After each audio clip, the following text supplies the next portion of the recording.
تیسرا سوال جب ہم یہ کرتے ہیں کہ یہ آنے والا تنہا آیا ہے یا اس کے ساتھ کوئی اور موجود ہے، تو آیت کا ایک چھوٹا سا حصہ ہماری رہنمائی فرماتا ہے وہ کتاب مبین، آنے والا تنہا نہیں آیا ہے بلکہ روشن کتاب لے کر کے آیا ہے، کتاب مبین کے ساتھ آیا ہے۔ یہاں واو عاطفہ ہے، نور و کتاب مبین، یہ نور روشن کتاب کے ساتھ آیا ہے۔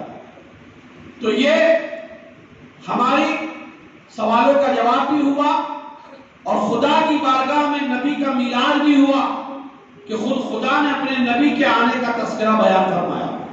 قد جاءکم من اللہ نور و کتاب مبین، تحقیق کہ اللہ کی بارگاہ سے تمہاری طرف ایک نور آیا اور روشن کتاب آئی۔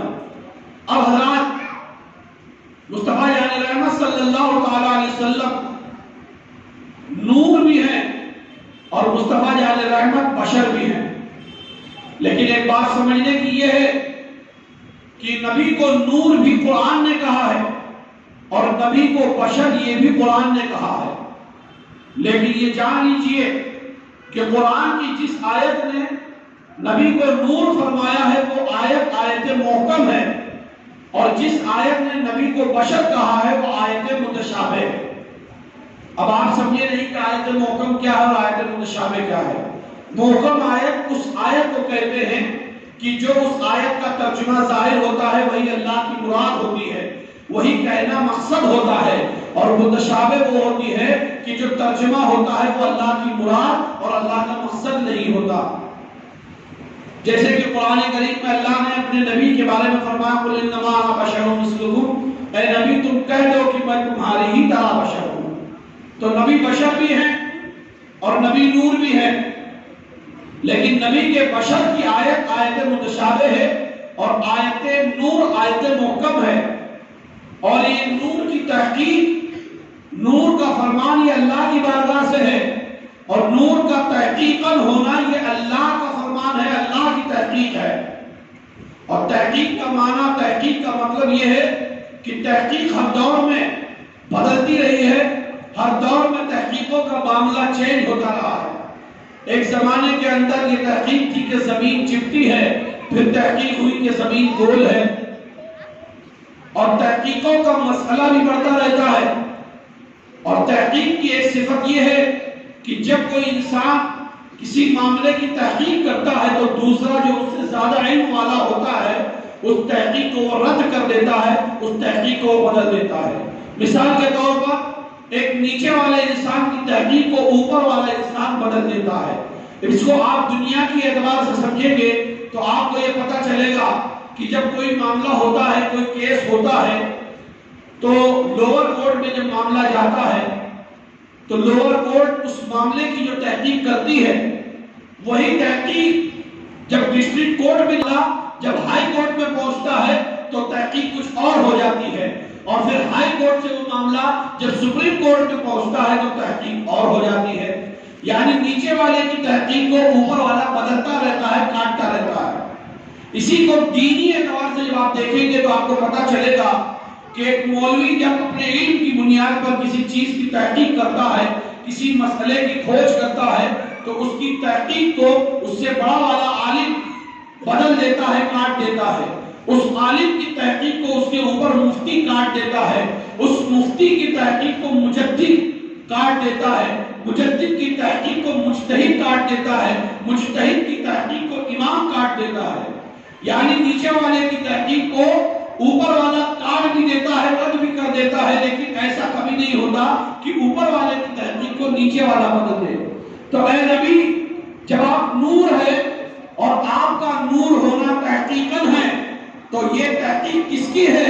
تو یہ تحقیق کسی دنیا دار کی نہیں بلکہ کائنات کو بنانے والے پروردگار کی ہے کہ نبی آپ نور ہیں، آپ کا نور ہونا، روشنی ہونا یہ اللہ کی بارگاہ سے بالکل ثابت ہے۔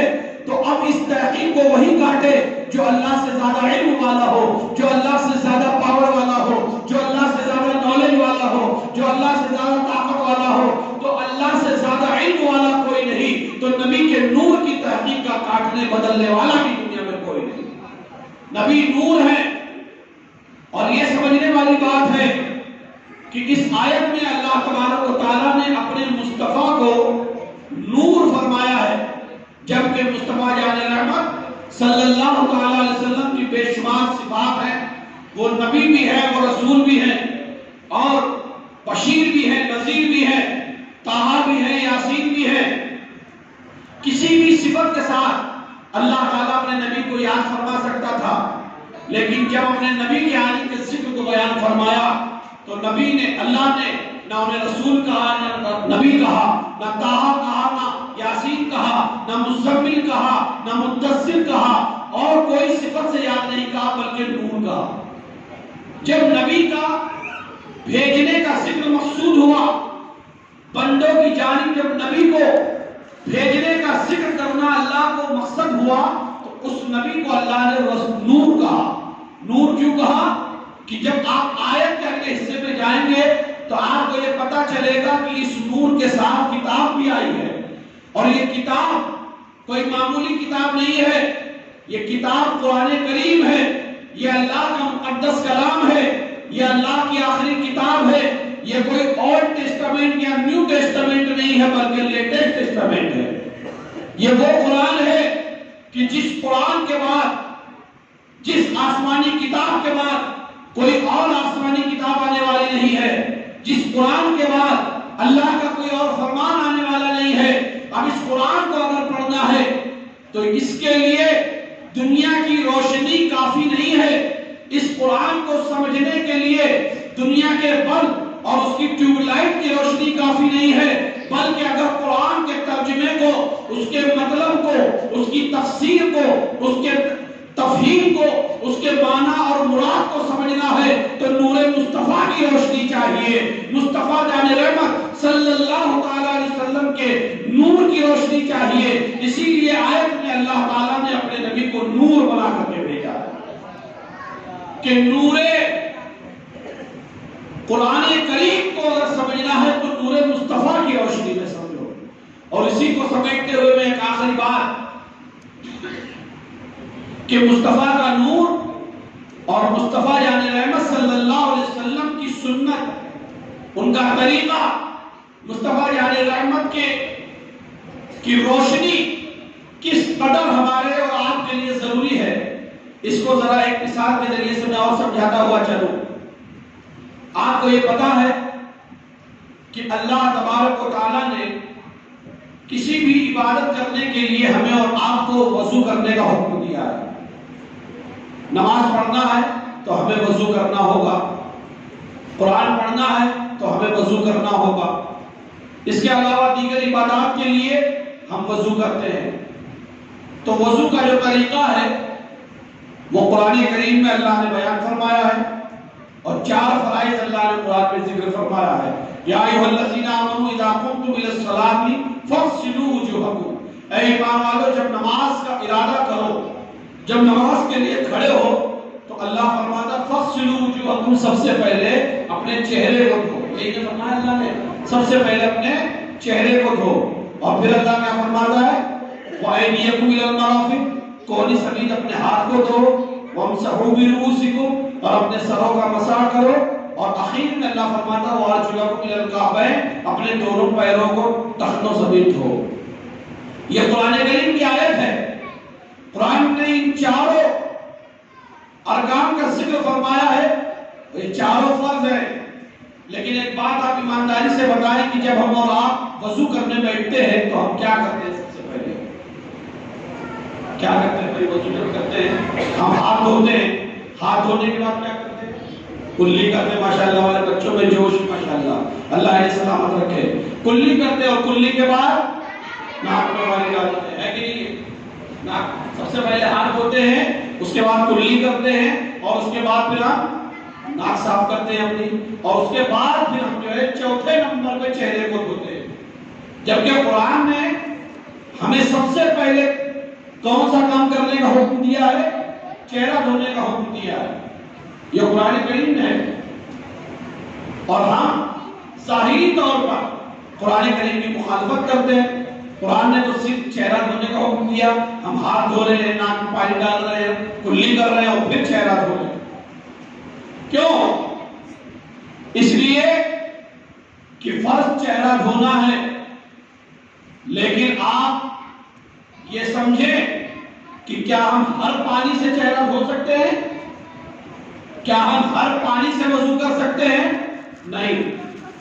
میں تھوڑا آپ کے استر پہ اتر کے، آپ کے لیول پہ اتر کے بات بتانا چاہتا ہوں کہ پانی کی 3 کوالٹی ہوتی ہے، 3 صفت ہوتی ہے، 3 طبیعتیں ہوتی ہیں: رنگ، بو اور مزہ۔ پانی کا ایک رنگ بھی ہوتا ہے، پانی کی ایک بو بھی ہوتی ہے، پانی کا مزہ بھی ہوتا ہے۔ رنگ جو دیکھنے میں نظر آتا ہے، بو جب ہم اسے ناک کے قریب رکھتے ہیں تب سمجھ میں آتی ہے، اور مزہ جب ہم اسے زبان پہ رکھتے ہیں۔ ان تینوں خوبیوں سے پانی مالا مال ہو، یہ تینوں صفت اس کی صاف ستھری ہو، وہی پانی قابل استعمال ہے، ورنہ مائع مستعمل سے ہم وضو نہیں کر سکتے۔ یعنی ایسا پانی جس کا مزہ خراب ہو، جس کے اندر بدبو ہو اور جو بد مزہ ہو، اس پانی سے ہم وضو نہیں کر سکتے۔ تو اب فرض تو چہرہ ہی دھونا ہے، لیکن سنت نے ہماری رہنمائی فرمائی، گو سبحان اللہ، مصطفیٰ کی سنت نے ہماری اور آپ کی رہبری فرمائی، اور کیا فرمایا کہ اے میرے امتیوں، فرض تو چہرہ دھونا ہے، لیکن ہر پانی سے تم چہرہ نہیں دھو سکتے، ہر پانی سے تم وضو نہیں کر سکتے، ہر پانی تمہارے استعمال کے قابل نہیں ہے۔ اگر تمہیں یہ پتہ لگانا ہے کہ یہ پانی استعمال کے قابل ہے، تو سب سے پہلے اسے تم اپنے ہاتھوں میں لے لو۔ جب تم اسے اپنے ہاتھوں میں لے کے ہاتھ دھو گے تو تمہیں اس پانی کا رنگ معلوم پڑ جائے گا۔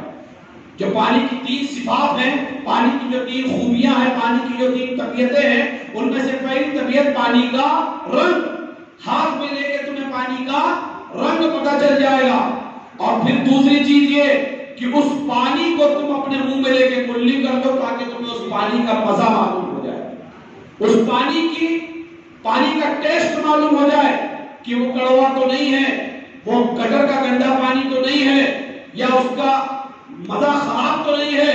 اور جب وہ بھی ہو جائے تو اب تم ناک میں پانی ڈال کر کے ناک کو بھی صاف کر لو، اور اس کی بو کو بھی معلوم کر لو کہ وہ کہیں بدبودار پانی تو نہیں ہے۔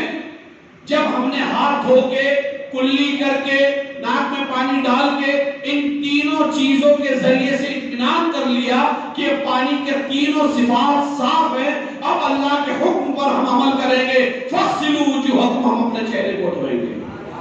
تو فرض تو چہرہ ہی دھونا تھا، فرض تو ہمیں اپنا ہاتھ دھونا تھا، فرض تو اپنے سر کا مسح کرنا تھا، فرض تو ہمارے پیروں کو دھونا تھا، لیکن ہر پانی سے ہم یہ فرض ادا نہیں کر سکتے۔